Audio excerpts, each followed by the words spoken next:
Sejak Januari kemarin stop. Karena strategi besar kita ke depan, kita ingin jadikan nikel ini litium baterai yang dipakai untuk mobil listrik seperti jalan tol, kereta api, pelabuhan, dan bandara dengan kawasan-kawasan produksi rakyat. Kita sambungkan dengan kawasan-kawasan industri kecil. Kita sambungkan dengan kawasan-kawasan ekonomi khusus.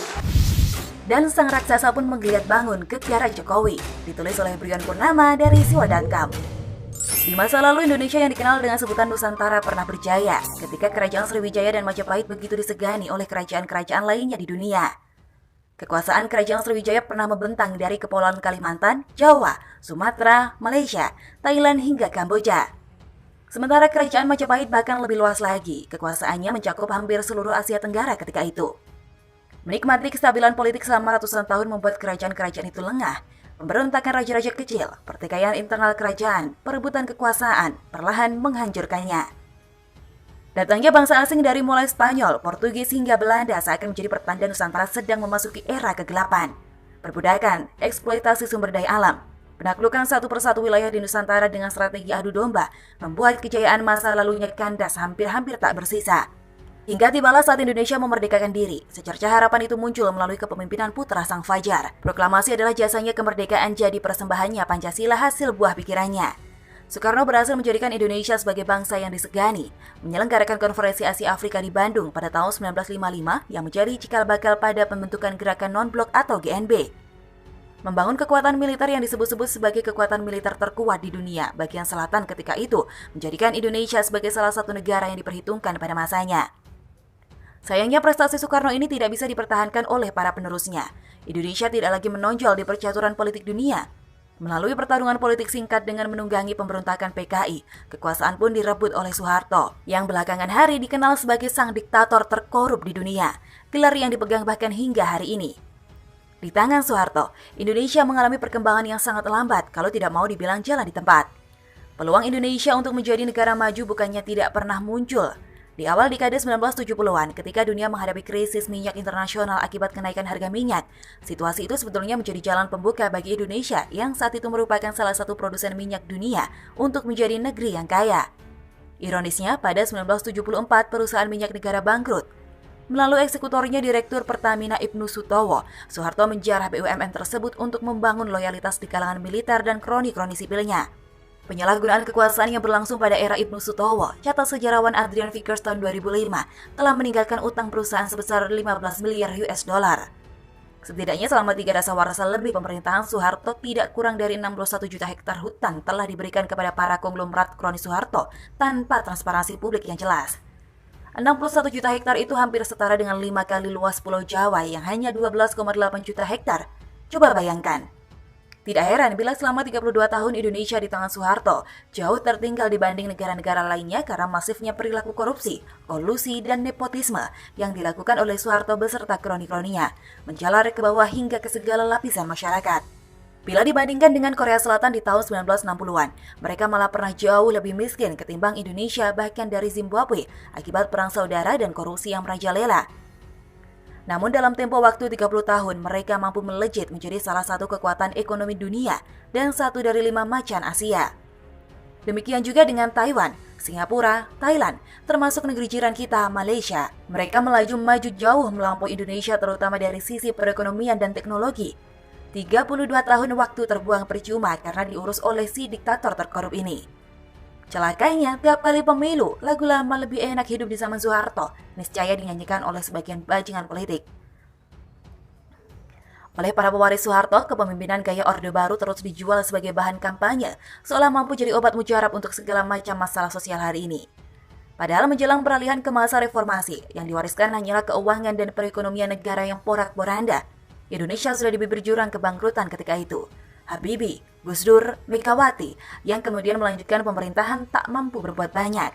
Selain waktu kepemimpinan yang singkat, mereka juga harus mempertahankan hanya agar Indonesia jangan sampai kolaps, bangkrut dan hancur berkeping-keping seperti Yugoslavia, sambil membangun lagi perekonomian dari awal. Di awal era SBY, ekonomi Indonesia hampir pulih seutuhnya. Sayangnya 10 tahun pemerintahan SBY, Indonesia bisa dikatakan autopilot.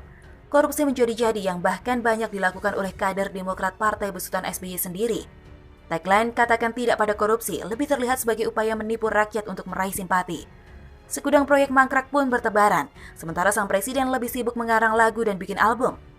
Tidak hanya meninggalkan kas negara yang hampir kosong, diperkirakan ketika itu SBY juga turut mewariskan 22 proyek mangkrak beserta 34 proyek listrik mangkrak lainnya ke penerus berikutnya, Jokowi. Di awal terpilihnya Jokowi, dunia pada umumnya bertanya-tanya, gaya kepemimpinan seperti apa yang akan ia tunjukkan?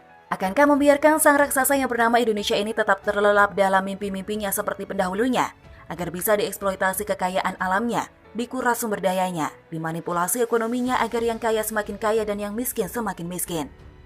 Salah satu cara terbaik untuk menilai gaya pemimpin adalah dengan melihat masa lalunya, asuhannya dan lingkungannya yang membentuk karakternya. Jika seseorang telah melalui banyak kesulitan, maka kemungkinan besar dia akan membuat keputusan yang berani terlepas dari konsekuensinya. Dan itulah yang dilakukan oleh Jokowi.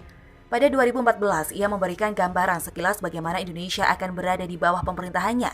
Belum genap 1 tahun memerintah, di medio 2015, Jokowi melancarkan gebrakan pertamanya dengan membubarkan Petra yang menjadi sarang mafia minyak selama beberapa dekade terakhir. Keberaniannya memupus keraguan-raguan bagi sebagian orang atas kepemimpinannya. Freeport, Blok Mahakam, dan Blok Rokan menjadi target berikutnya yang berhasil direbut dari asing di masa akhir periode pertamanya. Infrastruktur dibangun, tol laut direalisasikan semata-mata agar ekonomi dapat berkembang secara merata di seluruh Indonesia. Sejak Januari kemarin stop.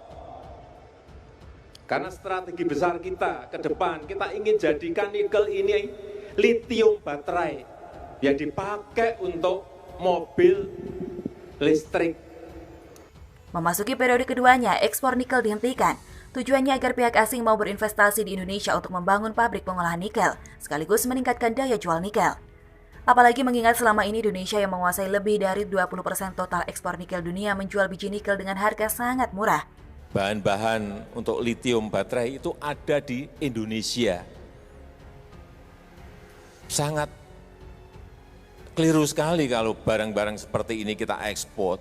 Sehingga apa? Akhirnya transformasi besar ekonomi di Indonesia ini betul-betul bisa berubah. Dimulai dari dunia pertambangan. Semua dilakukannya dengan penuh keyakinan bahwa Indonesia adalah raksasa tidur yang bila dibangunkan maka akan mengguncang dunia. Dan terbukti Eropa bereaksi keras saat ekspor nikel dihentikan. Langkah kotor untuk menjegal sawit Indonesia pun dilancarkan dengan kampanye hitam. Amerika meradang ketika Indonesia memutuskan untuk menarik pajak dari perusahaan-perusahaan over the top sekelas Netflix, Zoom, Google, Facebook, dan Twitter setelah sebelumnya dipecundangi soal Freeport. Di dalam negeri, jangan ditanya lagi. Rongrongan datang hampir setiap hari dari para mafia dan begundal politik yang periuk nasinya terganggu. Demo, fitnah, cacian, nyinyiran, kecaman, hoax, SARA, PKI, hutang, TKA Cina, tinggal sebut, semua ada dan berjalan terus termasuk di masa pandemi corona seperti saat ini. Masyarakat tidak hanya dihasut untuk membenci pemimpinnya yang terpilih secara demokratis, namun juga diprovokasi untuk menggulingkan pemerintahan yang sah. Wajar karena mereka itu merasa kelaparan semasa pemerintahan Jokowi. Awalnya mereka ingin agar sang raksasa yang bernama Indonesia ini tetap terlelap dalam mimpi-mimpi seperti puluhan tahun sebelumnya, agar dapat terus dihisap hingga kelak yang tersisa hanya tulang berbalut kulit. Untungnya impian mereka digagalkan Jokowi yang menginginkan Indonesia menjadi negara maju setara dengan negara-negara modern lainnya di dunia. Perjalanan menuju Indonesia maju masih panjang, apalagi bila kita bandingkan dengan negara lain yang membutuhkan waktu 30 tahun dari negeri terbelakang menjadi negara maju. Bukan berarti pemerintahan Jokowi sempurna, kekurangan di sana-sini tetap ada. Seperti misalnya belum terlaksananya revolusi mental seperti yang diharapkan, persekusi terhadap kelompok minoritas yang masih muncul, baik dalam menjalankan ritual keagamaan maupun pembangunan tempat ibadah. Namun sebagai Presiden ke-7 NKRI, Jokowi telah melaksanakan tugasnya dengan baik, yakni meletakkan dasar-dasarnya untuk menuju menjadi negara maju. Bahkan di saat-saat seperti ini, manakala pandemi corona merebak dan belum menunjukkan tanda-tanda akan berakhir, sebagai rakyat Indonesia, kita tinggal memastikan penerus Jokowi kelak adalah orang yang memiliki integritas dan kredibilitas setara atau minimal mendekati. Syukur-syukur bisa dapat yang lebih. Sebagai rakyat Indonesia, kita juga harus memastikan pengganti beliau kelak adalah orang yang memiliki visi misi, tujuan yang sama dan mampu meneruskan pondasi yang dibangun oleh Jokowi. Sehingga Indonesia berhasil menjadi salah satu dari 7 kekuatan ekonomi dunia di tahun 2045 kelak. Selamat ulang tahun ke-59 Presiden Republik Indonesia Insinyur Joko Widodo. Dan sang raksasa yang bernama Indonesia ini pun bersiap bangkit untuk mengguncang dunia sekali lagi berkat dirimu.